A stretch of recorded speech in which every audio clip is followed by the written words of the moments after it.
আমি ব্রাহ্মণের সন্তান, 12 মাসে 13 পূজা করেছি। 33 কোটি দেবদেবী তুলসীর গাছের তলায়, আরো আছে 64 কোটি ভগবান। আমি 21 বছর গবেষণা করে বেদ, পুরাণ, রামায়ণ, মহাভারত, জেন্দাবেস্তা, স্মৃতি শ্রুতি, মনুসংহিতা, শ্রীমদ ভাগবত গীতা, রাজভোগ আর কালীভোগ ছাড়াও অসংখ্য কিতাবাদির উপরে, সংস্কৃত ভাষার উপরে পাণ্ডিত্য অর্জন করে ডিগ্রি নিয়ে 44,441 খানা মন্ত্র পড়ে 30,000 মন্ত্র মুখস্থ করে দেখলাম তাদের ধর্মগ্রন্থে কোথাও নেই তার কোনো প্রমাণ। একটা প্রমাণ যদি কেউ দেখাতে পারে যে মূর্তির পূজা তাদের কোন ধর্মগ্রন্থে আছে, আমি তার গোলামি করব। একটা মন্ত্র যদি দেখাতে পারে, তাদের বেদ বলেন না আসতে প্রতিমা আসতে, আমি সৃষ্টিকর্তা ঈশ্বরের কোন প্রতিমূর্তি নাই, প্রতিচ্ছবি নাই, আকার নাই, আকৃতি নাই, আমাকে দেখা যায় না, ধরা যায় না, ছোঁয়া যায় না, আমি লাল, নীল, হলুদ নাকি সবুজ তা বুঝাও।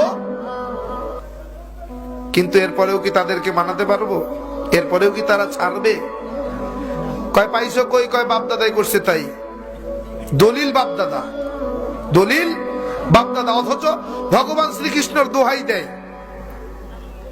ভগবান শ্রীকৃষ্ণের দোহাই দেয়। ভগবান শ্রীকৃষ্ণ শ্রীমদ ভাগবত গীতার 7 নম্বর অধ্যায়ের 20 নম্বর পৃষ্ঠার মধ্যে বলেন, অন্ধত্তম প্রবিশান্তি এ অসম্ভূতি মুপাস্তে।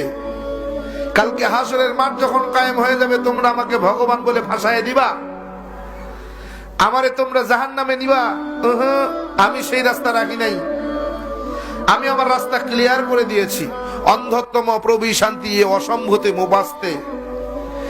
অন্ধকারের পূজা, মূর্তির পূজা, গাছের পূজা, মাছের পূজা, আগুনের পূজা তারাই করে যারা অন্ধকারের মধ্যে ডুবে রয়েছে, যাদের ভিতরে কোনো আলো পৌঁছায় নাই, যারা এখনো আলোর মুখ দেখে নাই, তারাই কেবল গাছের পূজা, মাছের পূজা, আগুনের পূজা, পানির পূজা করে। আর যারা আলো দেখেছে, হেদায়াত পেয়ে গিয়েছে, নূর দেখেছে, তারা তা করে না। কেমনে বুঝাবেন ওরে?